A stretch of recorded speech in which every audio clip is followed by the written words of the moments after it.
Okay, good morning, students. Today's our new topics. New topic क्या? Previous day या yesterday I explain about outbreak of the revolution.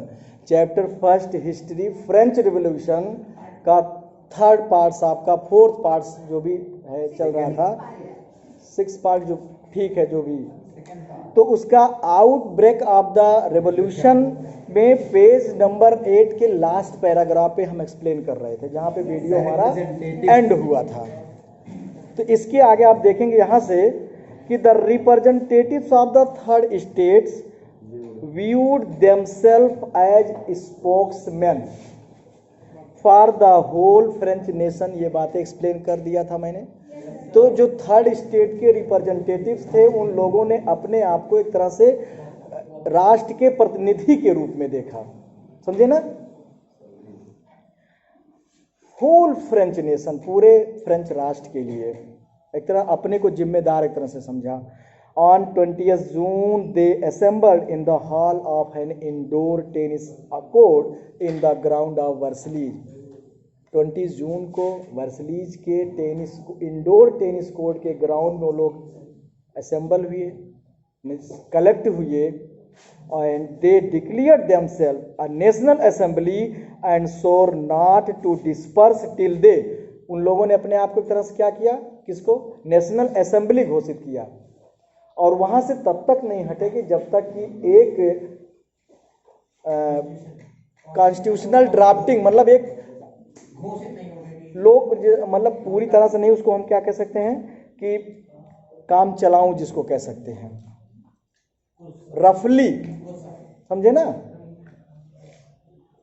संविधान के एक प्रारूप उन लोगों ने बनाया और that would limit the power of, जो कि मोनार्क के पावर को, उसको मतलब उसकी लिमिट मतलब सीमाएं उस कम कर सके, एक सीमा में बांध सके। एनार्मस पावर था ना मोनार्क के पास सब कुछ करने का, तो इसके एक सीमित दायरा में। दे वर लेड बाई मिराव्यू एंड अविस सीस, यहाँ से पढ़ाना था हम लोगों को। दे वर लेड बाई, अंडरलाइन आप लोगों ने नहीं किया था, अच्छा ठीक है। कौन थे ये दोनों? Mirabeau was born in a noble, ये चीज हमने आपको पहले एक्सप्लेन किया था जब फर्स्ट डे स्टार्ट कर रहे थे, उसी दिन की दोनों, जबकि ना वो मतलब थर्ड स्टेट का कोई नहीं था, एक नोबल और एक क्लर्जी वर्ग का था। तो Mirabeau was born in a noble family but was convinced of the need to do away with the society of feudal privilege. Noble परिवार में पैदा हुआ था, लेकिन माइंड जो था उसका नोबेलिटी माइंड का नहीं था। वो लोगों के समाज में होने वाली चीज़ों से, उस चीज़ को देख करके उससे प्रेरित होकर के उसके समाधान के लिए तो था कि be the society of feudal privilege, समाज को मतलब सबको प्रिविलेज मिले।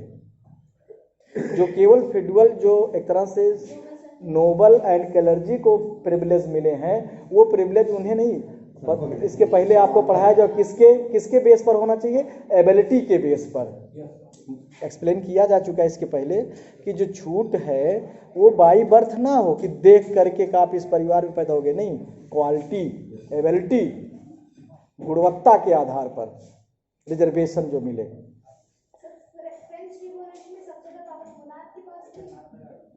फ्रेंच रिवोल्यूशन में नहीं थी, सोसाइटी मोनार्क, चाहे फ्रेंच की क्यों बात, एंशियंट टाइम में तो सब मोस्टली मोनार्क या रिपब्लिक दो ही तो थे।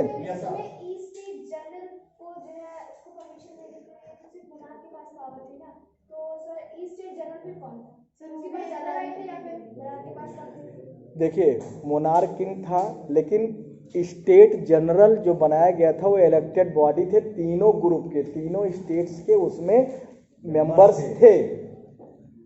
चूंकि देखिए 2 तरह का होता है, आप क्लास 6 में आपको पढ़ाया जा चुका है, जब जनपदा महाजनपदा हिस्ट्री में, उसमें क्या था, गण संघा, पढ़े हो ना, तो वही जनपदा बोलते हैं, जनपदा महाजनपदा मतलब गण और संघा। तो उसमें क्या था, दो तरह का, रिपब्लिक और मोनार्की। जैसे लिच्छवी और ये सब कुछ रिपब्लिक थे, कुछ मोनार्की थे। मोनार्की मीन्स जहाँ किंग या कोई केवल उन्हीं का ऑर्डर फॉलो होता, लेकिन कुछ पे था कि 10-8 मेंबर्स असिस्टेड देम, मतलब मिनिस्टर्स होते थे, उनका समूह होता था और वो सहायता करते थे, या वहाँ पे कोई कंक्लूजन निकल के आता था, वो ला बनता था, ठीक ना। तो पावर था, लेकिन कुछ पावर ऐसे थे जो कि जनरल स्टेट जनरल असेंबली के पास, वहाँ बिना उसके पास नहीं किया जा सकता था। तो जैसे टैक्सेशन है, या और कोई चीज़ था, या फाइनेंस से रिलेटेड था, समझी ना। तो he brought out a journal and delivered. Journal मतलब पत्रिका, जर्नल किसको बोलते हैं, मैगजीन, पत्रिका में प्रकाशित किया, एक तरह से। डिलीवर्ड पावरफुल स्पीच, क्या किया उसने, पावरफुल स्पीच, मतलब एक एनकरेज, ओजपूर्ण, लोगों को जिससे उससे कि उत्साह लोगों के अंदर आ जाए, एनकरेजमेंट, ओजस्वी। To the crowd assembled at Versailles, जो वर्सलीज पर थर्ड स्टेट की जनता इकट्ठा हुई थी ड्राफ्टिंग करने के लिए कॉन्स्टिट्यूशन, वहाँ पे उसने लोगों को संबोधित किया और लोगों के अधिकारों के बारे में और चीज़ों के बारे में बताया। लोगों के अंदर और जागरूकता, उत्साह आया। अगला है आगे, एबिसियस, ओरिजिनली अपराइस्ट, क्लर्जी वर्ग का था, ये प्राइस्ट था, पादरी था। Wrote an influential pamphlet, pamphlet जानते हैं ना, जो पंपलेट प्रतिलिपि चपकाई जाती है, तो ऐसे इन्फ्लुएंशियल मतलब उस पर अपने कोटेशन लिख लिख करके प्रभावी ढंग से जो लोगों को मोबिलाइज कर सके, समझे ना Aman. Called what is the third state, और क्या उसमें कि थर्ड स्टेट क्या है उसके बारे में। While the National Assembly was busy at Versailles drafting a constitution, मतलब थर्ड स्टेट के लोग या नेशनल असेंबली जो अपने को मान लिए थे, वो ड्राफ्टिंग करने में, कॉन्स्टिट्यूशन बनाने में बिजी थे। And the rest of France sheathed with turmoil, turmoil means बगावत की मुद्रा में, सही बात है। अदर जो है क्या थे, विद्रोह। A severe winter means chill cool, कड़ाके की ठंड। जैसे हमारे यहाँ जनवरी का मंथ, लेकिन अब तो जनवरी देख रहे हो कितना मॉडरेट मौसम हो गया है पूरा। श्रीनगर में चली जाइए, अब ये इतना मतलब क्या है, तो मॉडरेट है ना। ऐसे तो वहाँ पे कोस्टल एरियाज में maritime climate, moderate condition. Coastal area की बात हुई सर, सुनिए तो एक बार सर प्लीज। यस, तो वीडियो बन रहा है, एक्स्ट्रा चीजें समय रहती है, खाली रहते हैं। Okay, a severe winter had meant a bad harvest. क्या हुआ, कड़ाके की ठंड में इतना ठंड पड़ा, ओला पाला, hail, snow falling, hail, flake of ice, समझे ना, और फ्रॉस्ट, पाला, जब देखो सफेद बिल्कुल चादर सी बिछी होती है घास पे, उसको पाला, तो पत्तियां क्या होती हैं, ड्राई कर जाती हैं, और वाटर कंडेंस कर जाएगा। और आप साइंस में पढ़ते हो, फिजिक्स, प्रेशर उसमें रूल क्या होगी, बेंस क्या हो जाएंगी, उसमें क्लॉट कर जाएगा और फट जाती है नसें। ठंडी के दिनों में पैम्प, हैंड पंप वगैरह फट जाते हैं अब, लेकिन अब ऐसा उतना नहीं देखने को मिलता है, कोल्ड एरिया में ज़्यादातर। आगे देखिए, तो फसल अच्छी नहीं हुई, the price of bread rose, yes, often bakers exploited the situation and hoarded supplies. Bakers, bakery जहाँ पे ब्रेड बनते थे भाई, वो भी तो क्राइसिस में होंगे, चूंकि रेट ज़्यादा में खरीद के अगर लाएंगे रॉ मटेरियल, फ्लोर, आटा, तो उससे, और इस तरह से सप्लाई भी क्या हुई, डिनाइड होगी, सप्लाई पूरी नहीं हो पाई, बाधित। After spending hours a long Q, मतलब लंबी, ब्रेड लेने के लिए घंटों की लाइनें लगानी पड़ती थी। Yes, crowd crowd of angry women storm into the shop, और तब महिलाएं जो हैं उनके मॉब मतलब भीड़ होता है, क्राउड, टूट पड़ती थी दुकानों पे, लूटपाट, जैसे कहते हैं एक बोरा ये रुपया छितरा दीजिए तभी देखो कोई अपने सीट पर नहीं मिलेगा।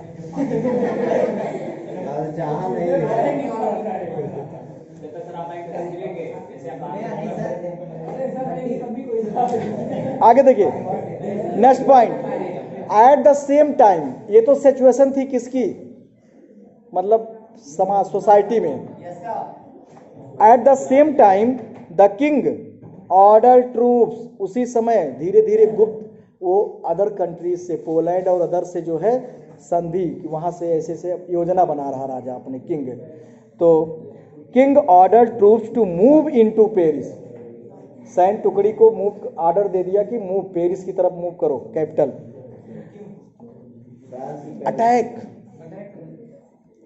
ऑन 14 जुलाई, फिर डेट आ गई देखिए वही 14 जुलाई, the agitated crowd storm and destroy the Bastille. और इसी सब चीज को लेकर के जो फर्स्ट पेज आपको पहला पैराग्राफ एक्सप्लेन किया गया था, अब स्टोरी वहां पहुंच गई, समझे कि नहीं, कि ये र्यूमर जो लोगों के अंदर आया कि ऐसे ऐसी चीजें होने वाली हैं, तो लोग अपने डिफेंस में उसके अगेंस्ट इतना गुस्सा में हो गए थे कि अब बात नहीं मानेंगे हम लोग।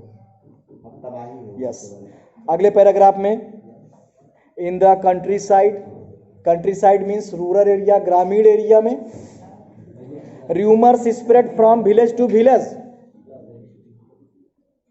गांव से गांव ये र्यूमर फैल गया, that lords of the manor had hired band of brigand, lords of the manor, manor means है an estate consisting of the lord's land and his mansion, मतलब जो स्टेट कैंसिल लैंड लॉर्ड्स मतलब जमींदार, जो एक तरह से नोबेल्टी के ही लोग होते थे, कि उन्होंने हायर्ड किया है और जगहों से, दूसरे देशों से या फोर्स को मंगाया है, र्यूमर मीन्स। हाँ आगे देखिए, were way to destroy the ripe crop, और वो कैसे आ रहे हैं, फसलों को कुचलते, जो राइप क्रॉप फसलें कटने के लिए तैयार हैं और उसमें से रौंदते हुए आ रहे हैं, इनको ये चीज का फैला। Caught in a frenzy of fear, frenzy of fear, तो ए अमन वहां तुम्हारा दिमाग लगा है, गो आउट,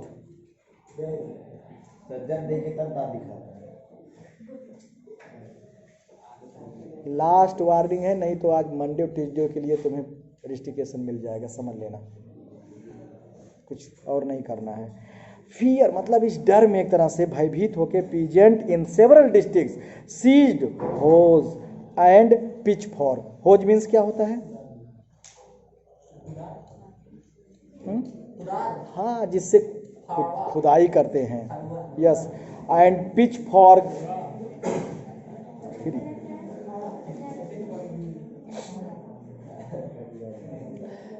जैसे भाई गांव में मेन उनका हथियार क्या होता था, लाठी डंडा, कुदार फावड़ा कुल्हाड़ी, यही सब ना, तो इन सब चीजों को लेकर के वो चल दिए। हाँ, एंड अटैक किस पर, चैत्योक्स, चैत्यूस मीन्स होता है द कैस्टल और stately residence belonging to a king और अ नोबलमैन, किसके लोग, ये भी वही किंग या नोबलमैन से रिलेटेड लोग होते, उन पर आक्रमण करने के लिए, landlord. They looted hoarded grain and burn down documents, hoarded grains जो स्टोर थे ग्रेन वगैरह, उनको लूट लिया गया और डॉक्यूमेंट्स जला दिए गए, हाँ, जो अभिलेख बोलते हैं। अगला, containing record of manorial dues, manorial dues मतलब जिसमें डेली रिकॉर्ड रखा होता है, उन सबको जला दिया। A large number of nobles flood, जो भी भाई रेंट है, जो भी टैक्सेस है, जो मतलब जो भी कुछ लिखा जाता था उसमें कोई रिकॉर्ड ही नहीं रहेगा तो फिर कहाँ से मिलेगा कुछ। A large number of nobles flood from the homes, और इस तरह से उस डर से बचने के लिए काफी नोबल्स जो है अपने अपने घरों को छोड़ करके भागे। Many of them migrating to neighbouring countries, migrating मतलब प्रवसन करना, yes, move to another countries. अगला पैराग्राफ खत्म कर दूं, आगे। Faced with the power of his revolting subject, Louis 16 finally accorded recognition to the national assembly. और इस चीज़ों से डरते हुए अंत में लुइस 16 ने उस बात को माना और नेशनल असेंबली को power, yes, accepted the principle. इन लोगों ने जो अपने प्रिंसिपली सिद्धांत बनाए थे उसको एक्सेप्ट किया। And prove the power wood from now on be checked by the constitution. और ये मोनार्की के पावर भी किसके द्वारा चेक होंगे? कॉन्स्टिट्यूशन। इसी सब जो उन लोगों ने रूल रेगुलेशन बनाया था। One night of 4 August 1789 the assembly passed a decree. Decree means होता है, डिक्री भी पढ़ चुके हैं आप प्रीवियस क्लास में। ये सोर्सेस होते हैं, हिस्ट्री सोर्स आप पढ़े लिटरेरी और आर्कियोलॉजिकल सोर्स में। तो लिटरेरी सोर्स में डिक्री, डिक्री का मतलब होता है जो कोर्ट क्रॉनिकल पढ़े हो ना, कोर्ट क्रॉनिकल मतलब जो कोर्ट में लिखे, जो कोर्ट राजा के फरमान होते थे रॉयल। तो इतनी देर में समझो कि जब हम पुरानी चीज उखाड़ेंगे सब तब बताएंगे आपको, याद रखिए ये पढ़ के। आगे देखिए, तो मेंबर्स असेंबली पास या decree abolishing the feudal system of the obligation and taxes. जो टैक्स मतलब ड्यूटी लगती थी, ड्यूटी मतलब टैक्स, कर जिसको आप कहते हैं। The members of the clergy to were force to give up their privilege. जो क्लर्जी के ग्रुप के लोग थे उनको भी फोर्स किया गया कि वो भी अपने अधिकार को छोड़ें। जो लैंड उनके पास थी वो डिवाइड की जाए। यस, टीथेज जो टैक्स लगता था इनके तरफ से अतिरिक्त, वर एबोलिश समाप्त हो गया। And lands owned by the churches were confiscated. जो चर्च के लैंड थे उसको ले लिया गया उनसे। किसानों में डिस्ट्रीब्यूट कर देना। As a result the government acquired assets worth at least 2 billion लीबर। तो ओके, नेक्स्ट पॉइंट हमारा है, अगले दिन एक्सप्लेन करेंगे इसको मंडे को। France become a constitutional. तो मोनार्की से क्या बना फ्रांस? अब कॉन्स्टिट्यूशनल मोनार्की।